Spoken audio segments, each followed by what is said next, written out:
Hey guys, what's up? Today is the day that DLC 1 Isle of Armor is released. In this video, we're going to be going over the top 10 Pokemon that were released into the metagame. As you can see, they're on my screen. However, before that, I do want to briefly go over everything that was released because there's some new information and also some new moves. So let's get to those first and foremost. Hey guys, we're back. Okay, so here are all of the Pokemon that were released. Returning old Pokemon in the Isle of Armor downloadable content. There are a whole slew of them. Let's just go through the fully evolved Pokemon. We have Sandslash, Wigglytuff, Alolan Sandslash, Golduck, Poliwrath, Alakazam, Tentacruel, Slowbro, Magneton, Exeggutor, and the Alolan form, Marowak in the Alolan form.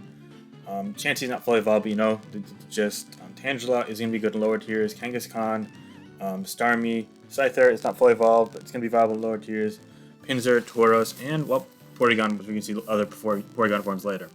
From Gen 1 alone, I mean, just kind of Game Freak's generic favoritism towards Generation 1. There's no shock there, but of Generations 1, the big thing is that we didn't know before is we're getting Alakazam. That's huge as it gets access to Nasty Pup. We're going to touch on that more later.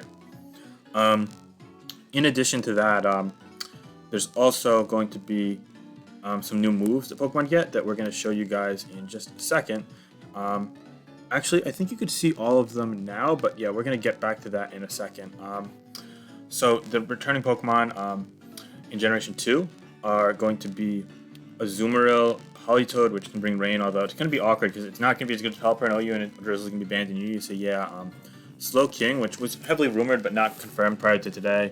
Dunsparce is kind of irrelevant. Scizor gets Psycho Cut, Heracross gets Spikes, Skarmory, Body Press, Kingdra, Rain, Sweeper, Hurricane, Porygon 2, Miltank, and Blissey, both lower tier normal types. Generation 3 unfortunately gets a short end of the stick here. It's Exploud and Sharpedo, but that's okay because Generation 4 makes up for it with some fan favorites like Luxray and Lopunny, as well as some very practical Pokemon like Tangrowth and Magnezone, and to round things out, some things that are kind of in between the two in Licky and Porygon Z. As for Generation 5, there's Stoutland, Scolipede, Lilligant, Crocodile, Zoroark, Emolga, Amoonguss, Mienshao, Dredigon, Bouffalant, and Volcarona.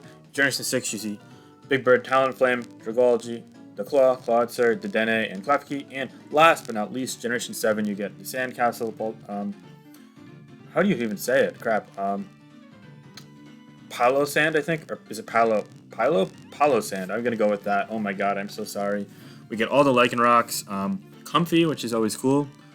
We get the name of... Crap, what's it called? The grass type with Contrary and Superpower. Lunardic? Yeah, I think it's Lunardic. Oh my god. You could tell I didn't really play a ton of PU consistently last generation. And Magearna to round things out. So yeah, a lot of cool Pokemon being added. And there are some of these Pokemon. There's also another Pokemon that I want to discuss called Urshifu. I'm not sure how to pronounce it. We're going to pause 1 second to get to that. So Urshifu is a Pokemon that was recently released. It evolved from Kubfu or Kupfu, I'm not really sure to pronounce it honestly, but there's a water fighting and a dark fighting variant. Personally, I think the dark fighting might be just a little bit better. We see that on the right and the water fighting on the left, but yeah, just to go through some Pokemon. Urshifu's water fighting is called the Rapid Strike style, and the dark fighting is called the Single Strike style, and this Pokemon is like honorable mention style. Like, if I knew more about the stats and everything, then I would say that it's almost definitely one of them probably would crack the top 10. They're going to be sort of fast, but still slower than Hydreigon and based on 100, so somewhere in the 90s, I believe. I think it is 322 speed max, a lot of attack, but more importantly, the dark fighting type has this move called Wicked Blow, which is always critical hitting and doing 80 damage main, so it's basically like multi-attack. It's just doing 120 stab damage, so that with a Choice Band or a Life Orb, and also paired with Bulk Up, could potentially break through things like Toxic Specs. It also gets close combat, which is really cool. So I definitely would check that out. Couple that with coverage fairy types like Poison Jab or Primarina, Clefable, Togekiss, or even Ironhead to them as well. And U-Turn, it gets access to that as well. Could be a Choice Band, or could be a good win condition. It could even have some bulk potentially. As for the normal type, it gets a move called Surging Strike. I'm less familiar with it, but it also gets you close combat, the coverage hit fairy types, U-Turn, Bulk Up, etc., and even Thunder Punch to things like Pelipper. So that could be cool. Personally, I think that they'll both end up being OU viable, and you can check more out on the Sword and Shield Pokemon official website for sure. However, we don't know every single little last bit of information about this Pokemon yet, unless you have the game already and you're data mining. And unfortunately, I'm not that. I know it's going to be released on Pokemon Showdown soon, but yeah, I want to get more into the other Pokemon as well, so we're going to pause and get back to that now. So yeah, those are all of the new Pokemon we're going to be getting, including Urshifu. 10 of these Pokemon we're going to be highlighting throughout this video, but I also wanted to give you guys just a general breakdown. I'm probably not going to be going over every single Pokemon competitively, but I'm going to try and make specific videos about the ones that are good in OU and maybe even NU once it trickles down and whatnot and everything settled down. So yeah, definitely stay tuned for that. And there's going to be a lot of these Pokemon being used in upcoming tournaments, upcoming battles, you know, on the ladder. And I'm definitely going to try and get up there and play a lot, show you guys a lot, bring a lot of analysis. But now I also want to get into something that's even more cool. New moves. So next up we have new moves. There are a bunch of different types that have new moves, as you can see here. This is a post posted on Smogon.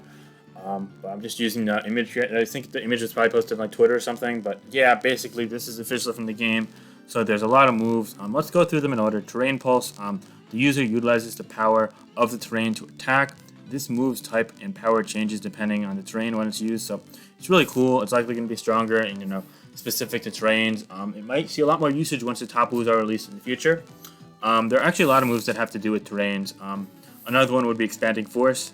This user attacks the target with its psychic power. The move's power goes up and damages all opponents based opposing psychic terrain. Yeah, so it's better in psychic terrain basically. And there's also Dual Wing Beat, which is like a multi-attack flying move, which is cool. Hits twice in a row, so yeah, that's interesting. I definitely like that. It's kind of similar to Dual Chop. Burning Jealousy. The user attacks with energy from Jealousy. This leaves all opposing Pokemon that have had their stats boosted during the turn with a burn. That's a really interesting concept for a fire move. Alright, but now let's get to what might be the coolest move. Flip Turn. It's a water type U-turn clone that's physical and only 60 base power, unfortunately, but still that's cool. After making its attack, the user rushes back to switch places with a party Pokemon and waiting. That's definitely cool. On top of that, there's also Grassy Glide, which gliding in the ground, the user uses the target. The move always goes first in Grassy Terrain, so it's a priority move in Grassy Terrain with 70 power. That's completely unprecedented. It's really cool. And another move, Scorching Sands. The user throws Scorching Sand at the target of the attack. This also may leave a burn, so it's basically like a Scald that's a ground type and 70 base power. That's cool. On top of all these, there's also Skitter Smack, the bug type move, 70 base power, 90 accuracy, and it could lower the special attack. Meteor Beam, which is rock type, 120 power, and it's actually special, which is really cool, but unfortunately it's a 2-turn attack. These are gathers power the first time. Boosts special attacks. Yeah, it's more of a setup move, probably not as good competitively. And honestly, a move that a lot of people should be talking about, but unfortunately the distribution is limited, is Poltergeist. It's attacks controlling the target's item. The move fails if the target doesn't have an item, and it's 110 power physical ghost move. Finally, after years and years and years of relying on like Shadow Punch or even 2-turn moves like Phantom Force, it can finally use Poltergeist. Some of these Pokemon like Golurk, I guess, would be really cool. So yeah, also Triple Axle, a consecutive 3-kick attack that becomes more powerful with each hit. So yeah, it's interesting. It's like kind of a different play on multi-attack moves, ice types. The first one's like 20 base power. Maybe it's going to increase. I'm not sure about that. Scale Shot is a dragon move that's also multi with 25 base power, but the move boosts user's speed stat and lowers its defense stat. I'm not sure if that's just one-off or for each hit. It's going to be really interesting on maybe things like Hydreigon, as it's a special attack. So we'll have to wait and see. There's also Lash Out, a dark type move with 75 base power, 100 accuracy. User Lash Out vents its frustration towards the opponent. Its stats were lowered during the turn. The power is doubled, so that could be interesting to counter a couple specific strategies, but probably not universally applicable. Coaching, which the user properly coaches all of its Pokemon, boosting their defenses. Okay, so it's good in doubles, I guess, maybe, but not something that you look for in singles. Corrosive Gas is another really interesting move. The user surrounds everything around it with highly acidic gas and melts away items. So let's say you've got your Weezing using corrosive gas on a Skarmory. Oh no, Skarmory, it's a steel type. I named the one type you can affect with it. Let's say you're using it on a Tyranitar, and Tyranitar has a choice band. You can melt away that choice band, maybe? I'm pretty sure that's how it works. I'm not quite sure. And last but not least, you also have Steel Roller, which is 130 power steel move. The user attacks while destroying the terrain. The move fails when the ground hasn't turned into a terrain. So it's basically a really good anti-terrain force move, and it's really strong. And that's cool because all the terrain inducers are fairy types or Indeedee, which is going to just get killed by 130 base power steel move for sure. And Misty Explosion. The user attacks everything around it and faints upon the move. The move increased on Misty Terrain. So yeah, it's kind of like a terrain-based explosion. interestingly enough, Fairy, and it's a special attack, so that's unique as well. So yeah, these are a lot of moves here. I'm actually going to try and do a video specific to the moves, but in the meantime, let me know what you think, which one is your favorite. However, now we can finally get into the main event, as we're already 10 minutes into this video. So yeah, let's get into the top 10 Pokemon introduced by DLC 1 Isle of Armor. Okay guys, so I have a list of the top 10 Pokemon for SSOU in the post-DLC 1 Isle of Armor metagame. I'm going to go through the list, and then I'm going to go through all the Pokemon individually. So in my opinion, number 10 would be Skarmory, number 9 would be Magnezone, number 8 would be Azumarill, number 7 would be Alakazam, number 6 would be Amoonguss, number 5 would be Tangrowth, 4 Volcarona, 3 Chancy, 2 Mucuna, and 1 Slowbro. Honestly, someone before told me that I should put Magnezone at 10 and Skarmory at 9, and I think that's completely fair as well. I think that like the whole 10-9 area is close, then the 2 grasses are close. It's kind of distinct in the tiers based on that. And also, I think Slowbro, Mucuna, and Chancy you could all say could be number 1. But with the list I currently have, let's start off by looking at Skarmory. So Skarmory, it's kind of doing, what you expect from Skarmory. What I'm doing is I'm listing all the viable moves and items in no particular orders. Maybe like the first set is like a clearance set, but overall, obviously you're not using Skarmory without Roost, or you're not using it without one of Spikes or Defog. So these like next 2 sets aren't actually cohesive sets. It's just to show off all the move options and all the item options it could do. So yeah, Skarmory can run Leftovers, Shed Shell, or Rocky Helmet, and some moves it could run are Body Press, Spikes, Roost, Defog, Brave Bird, Whirlwind, Toxic, Iron Head, Counter, Stealth Rock, Taunt, and Iron Defense. But I don't think you guys are here to hear me list moves, so let's say why Skarmory is good in the metagame. It has a monstrous physical defense stat of 140, which is going to allow it to check even the strongest physical attackers like Bisharp, potentially beat Conkeldurr with Iron Defense or Brave Bird or Counter. Same with Hawlucha. Stands up to a +2 combo, living close combat more often than not, even after Stealth Rock has a chance to. And yeah, I mean, it could live any hit from Terrakion, Choice Pants Tyranitar. It could even muscle through a Zero Aura hit to get a Toxic or Body Press off if need be. Yeah, Skarmory is just kind of a timeless physical wall. It can even run specially defensive sets if it wishes to take on Fairy types, and potentially even weaker special attackers as well. It also has a ton of utility, as you see, with Spikes, Roost, Defog, Toxic, Whirlwind, etc. And Counter, Stealth Rock, Taunt. It can run Iron Defense set with Body Press as well. So yeah, Skarmory is a really cool Pokemon, and I'm curious to see how it will do in the metagame. Unfortunately, it does meet competition with things like Corviknight, and I think Corviknight's viability also is going to be compromised by the introduction of Skarmory and the next Pokemon in the list, which also is able to trap Skarmory and the aforementioned Corviknight, which is Magnezone. Unfortunately, Magnezone loses out on something that's very important to it, and that is the ability to trap Ferrothorn with ease due to Hidden Power Fire. Hidden Power is no longer in the game, and that is a huge problem for Magnezone. However, it does gain some tools to make up for it, although it doesn't fully make up for it. It can use Body Press, which is helpful against Ferrothorn, especially when used in conjunction with Iron Defense. And I think an Iron Defense plus Body Press set could be pretty cool. It allows you to come into Ferrothorn and potentially keep it in check. An item for that, which could also help with checking things like Alakazam, Terrakion, Keldeo, even Conkeldurr's Mach Punch, Hawlucha, Como would be Choppleberry. I think Choppleberry has a lot of practical application on Magnezone right now. Fighting is the most common type, did it super effectively ahead of Ground and Fire, respectively. But yeah, Body Press is going to be like the new go-to. It also helps it against opposing Magnezone, Bisharp, Tyranitar, and Excadrill, which segments it into some other moves that Magnezone can make use of. Those are Magnet Rise and Substitute. Let's say you have an Air Balloon, which is an item for some reason I did not list. Air Balloon is also a viable item on it. You could switch into Excadrill's Earthquake, and then if it doesn't flinch you with Iron Head, you could set up Magnet Rise and then Body Press through it, similar to the Black-White Excadrill, which runs Balloon plus Magnet Rise with Hidden Power Fire and Sunny Day. So yeah, I think that's a cool dynamic that people should explore as well. In addition to that, it can of course run Leftovers and Choice Specs, even Choice Scarf potentially, although I don't think that's going to be as effective this generation. But yeah, some status and utility moves it can use on top of this are Thunder Wave, Toxic, and Magicoat. And finally, I also believe that Analytic might be viable on a Choice Spec set. It could run Thunderbolt, Flash Cannon, Volt Switch. Yeah, I don't think it gets Steel Beam, but maybe like Hyper Beam could be a filler move, or like a status move like Thunder Wave or Toxic, Chancy, I guess. And on top of this, it also learns Teleport, which can be cool in a pinch, I guess. I don't know if you're going to be able to really fit it. I think you're mostly going to be focusing on something like the first set with Thunderbolt trying to get Skarmory and Corviknight, Body Press with potentially Iron Defense trying to get Ferrothorn and hit other things as well, and just maximize the practical effectiveness of Magnezone and make it worth using. I think that I've seen a lot better days when it had hidden power fire in generations 5, 6, 7, even 4. But Magnezone will be a viable OU Pokemon and probably be OU by usage, so we're going to be interested to see how it shakes up the metagame and how it might dictate certain usage trends. Yeah, moving on from that, however, a Pokemon that is a bit more of a dynamic addition to the metagame, something that will probably be a bit more consistent, is Azumarill. Azumarill has a plethora of viable options. I don't believe it gained high horsepower after all the speculation surrounding it, so that's unfortunate.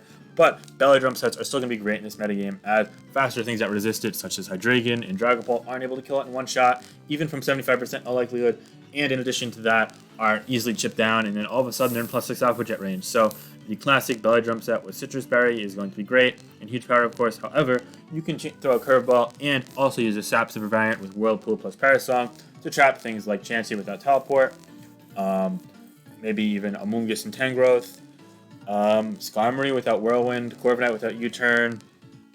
What else am I missing? Oh yeah, Toxapex is the big one. Right. Yeah, and this set, it plays completely differently, and once you catch on to it, it should be more easy to play around, but it can potentially pick up a kill in the right time, in the right team. So yeah, definitely an Azumarill set worth noting, and of course, Choice Band is viable as well with moves like Liquidation and Superpower, and of course, it just uses Aqua Jet and Player Off to round the set out, or even it could fit Knockoff, I guess. There's no real need to use something like Ice Punch. Player Off is doing similar damage to Tangrowth and Tangrowth, I guess it hits Amoonguss. Ice Punch could be cool for that, so we'll throw Ice Punch in here just for the sake of inclusion. And yeah, there's nothing that you really need like Double Edge or Focus Punch for, so I wouldn't advise using any other move besides these 11 I've listed. But yeah, Azumarill is a cool option in the metagame. It also has a good typing, similar to that of Marina, which is able to check things like Cinderace, resisting Pyro Ball, resisting High Jump Kick or Low Kick, resisting Sucker Punch, resisting U-Turn, so it only takes neutral damage from Zen Headbutt, which you should be able to live 2 of if you EV yourself with HP a little bit, so that's cool. It also really only takes super effective moves from Electric, Grass, and Poison types, and you could definitely live with that. I suppose another variant on top of Choice Band, Leftover Sap Sipper, and Citrus Berry Belly Drum would be Assault Vest, a classic variant of Azumarill, which you saw on both the offensive teams earlier on in Generation 6, which hasn't surfaced since then, but it might have some fringe viability in this metagame, in particular as a check to things like Hydreigon, Dragapult lacking Will-O-Wisp, and even things like, say, Special Como or Togekiss, I guess. So yeah, definitely something to keep in mind. I don't know if you're going to be doing great against Togekiss, but that aside, definitely a very interesting Pokemon that we want to explore with. I'm personally going to be using Belly Drum on a Rain team very soon, so keep your eyes open for that. Anyway, the next Pokemon is something that we didn't know we were getting, but I'm personally very excited to get, and it is Alakazam. Thankfully, there's no pursuit in the game, so now Alakazam is freed up to do a ton of things. In particular, it can also abuse Nasty Plot with Psychic, Focus Blast, and Recover. I personally have 28 defense EVs, just to remember when I do build with it when it's out, that this lets it live an Earthquake from a Powdon 100% of the time, and it can 2 kill it with Psychic or kill it with a +2 Psychic, so that's really cool. Recover is also a nice addition, as there's nothing like Sableye in the game that resists Psychic, that's immune to Psychic plus Focus Blast, so yeah, you can get away with just these 2 moves. However, there are other moves to hit Psychic types like Shadow Ball, or even, actually Signal Beam's not in the game, or Dazzling Gleam to hit certain Dark types that you don't want to risk Focus Blast against, such as Hydreigon, you get a kill in 1 shot against. It also gets Grass Knot, which helps against things like Tyranitar and Powdon and Quagsire if you ever need that in a pinch. It could also be good with Grassy Terrain and Rillaboom, and Psyshock, which could be effective against Chansey, especially Thunder Wave variants, if you pair it with a move like Knockoff or Trick, which you can see on Alakazam, and also it gets utility moves like Thunder Wave and Encore, which is cool. As for items, personally I believe Life Orb is going to be the best item, as with Magic Guard it isn't taking Life Orb damage. However, Focus Sash is a classic anti-offensive move to use on your Alakazam, and it can also avoid throwing Trick Specs or Trick Scarf nowadays because there's no pursuit, so that's also a very cool addition to Alakazam's arsenal, and personally I think I'm going to try that out myself as well. Magic Guard is just a great ability. Unfortunately, I don't believe it gets Teleport. Wait, it does. Oh, is that legal with Magic Guard though? Alakazam doesn't exist. Yeah. You're limited to Alakazam. Okay, yeah, so it does get Teleport. Okay, I don't know if that's really going to ever see use, but I guess that is worth noting as well. I'm going to leave Psyshock there. Psyshock there. In the meantime, yeah. But, oh no, that wasn't even what the hell? Oh, it's Encore, right? Yeah. But yeah, no, Alakazam is a great utility move pool. You do a lot of things. I think Nasty Plot Life Orb is going to be potent. However, things like Mandibuzz and Corviknight on the special end are going to be able to wall it, potentially, and beat it down. So that's worth noting. There are definitely checks and counters to it. We'll have to wait and see how that plays out. But yeah, on top of Alakazam, there's also the grass types, Amoonguss and Tangrowth. I do group them, but personally, I think Tangrowth just is a little better. Amoonguss does have some benefits over Tangrowth, however, it has better natural special bulk, access to Spore over Sleep Powder, and a poison typing which leaves it resistant to fighting, and fairy types, as well as having the ability to absorb toxic spikes. With that said, it has less attacking abilities on both ends of the spectrum. It still can use moves like Giga Drain, Clear Smog, Sludge Bomb, Stomping Tantrum, and Foul Play or Grass Knot potentially to do damage. However, it does really benefit from utility moves such as 100% Accurate Spore, Stun Spore for Paralysis, Worry Seed to potentially beat things that have Magic Guard, or I guess eventually if a Poison Heal Pokemon comes in the metagame, so on and so forth. There are a lot of practical applications of Worry Seed, and also Toxic Synthesis and Gastrocid if you prefer running Spore with Worry Seed, I suppose could work as well. There's kind of some pros and cons on both ends of that, but yeah. As for items, Assault Vest is always usable on the special end if you want to be like a Blanket Check to Fairies, and just special attackers in general, like Electro types included. You can run Black Sludge or Rocky Helmet as well on more like physically defensive oriented sets, or even with special defense. Regardless, it's going to be doing well against things like Zeraora. It should be checking water types like Keldeo. Yeah, and it can even pivot into things like Aegislash or Como in a pinch and potentially see what they're doing. Yeah, it's just a really nice pivot that could induce sleep. Of course, it does lose Hidden Power Fire, which is going to make Ferrothorn an even better answer to it. In fact, I think Ferrothorn is going to be really solid in this metagame. It probably should have been listed as a winner in my last video. But yeah, going down, of course, Amoonguss is not the only focal grass type. There is also Tangrowth. Tangrowth is a great option in the metagame on top of the ability to induce status such as Sleep with Sleep Powder, Stun Spore, and Toxic like the aforementioned Amoonguss can. It also has a lot of attacking options such as... Oh crap, I gotta pause, sorry. My bad there, but yeah, it gets attacking options such as Knock Off, Giga Drain, Leaf Storm, Power Whip, Rock Slide, and Sludge Bomb. And it also can rock a Worry Seed or Leech Seed variant as well if it wants to hone in on specific scenarios in which either of those moves would be practical. As for item choices, I personally believe that Rocky Helmet is going to be the best in physical defensive sets, whereas Assault Vest on special defensive sets. However, a middle guard item of leftovers is always going to be viable. I think that it's really cool to highlight the attacking stats of Tangrowth, as you can pack a punch with 100 attack and 110 special attack. And of course, it does need Assault Vest to have special bulk similar to that of Amoonguss, but the attacking prowess of it makes it a bit more of an option for both the offensive teams as opposed to just balanced teams. And while it's not resistant to fire types, it does retain the resistance to ground types. Did I say fire? I meant fighting types. It's not resistant to fighting types like Amoonguss, but it still is resistant to ground types, and it isn't weak to psychic types. So there are some pros and cons on both ends of that. Of course, it is vulnerable to toxic spikes as well. But yeah, Tangrowth is another great option. It's very physically bulky. As you see, 100, 125 physical bulk is almost unmatched in the metagame beyond the Corviknight and Skarmory side of things. It's even more bulky than things like Slowbro, which is a Pokemon we're going to be getting to soon. Hint, hint, hint, hint. However, before we get to Slowbro, we gotta cover the other Pokemon on the top 4, Volcarona, Chancy, and Mucuna. Let's start with Volcarona, which is at number 4. It, of course, is just a demon with Quiver Dance, and this generation it gets heavy-duty boots. I expect the most common set to be Quiver Dance, Fire Blast, Bug Buzz, and Psychic. However, there are some other options, of course. Let's just talk about the offensive variant for a minute, though. With this coverage, it's pretty much only, like, walled by, like, physical Dragapult, which should be able to live a +1 Psychic or 2 +0 Psychics with ease and maybe kill it with Dragon Darts. Psychic's able to hit Pex. Oh, yeah. Right, there's this thing called Chancy that we might be covering next, which actually can wall it. Spoiler alert. But that aside, it's actually just unmatched coverage with these three. And Quiver Dance, Heavy Duty Boots, 100 speed tier. It's going to be great in this metagame. It's really hard to deal with, I can tell. It's going to be interesting to see how we kind of counteract that. We might see a lot more hyper offense teams to pressure it. More things like Tracheon or Extra on Sand to check it. Sand boosts Tracheon special defense. It makes Extra quicker. We disconnected. I don't know about that. Maybe that means that DLC moves are going to be on the server. I don't know. Stay tuned. But I'm going to not bother with that as I'm still recording. But yeah, there's also utility sets. I guess they could run leftovers, although Heavy Duty Boots is clearly the best item, so those are just like really filler items. Heavy Duty Boots is what makes Volk as good as it is, because now it doesn't require so much support with Defog or Rapid Spin repeatedly. And yeah, it could run moves like Will-O-Wisp, Struggle Bug, Roost, Flamethrower. We kind of saw that in Stall Teams last generation. I think it even learns Defog, but don't quote me on that. Yeah, last generation was really cool to check things like Mega Mawile, and Tapu Bulu, but this generation, obviously, that's less of a thing. And yeah, it could also use Hurricane. I don't know if Fire Dance is actually in the game. Someone said it wasn't. Someone said it was in a staff chat that I asked earlier. I'm really not sure. Nothing in the game currently learns it, so I'll have to wait and see. And there's also Rest with Chesto Berry, or Plumberry, which is a classic use of Volk and Giga Drain to hit things like Quagsire, Hippowdon, Seismitoad, Gastrodon, etc. So yeah, Volk is a really cool option in the metagame. I'm interested to see how well it does as an offensive sweeper in particular, looking at the first set, so it's definitely going to be good, but there are things to wall it like Chancy. So we'll see how Chancy does in the metagame, as it is number 3. And it gained access to Teleport because clearly this Pokemon wasn't already good enough.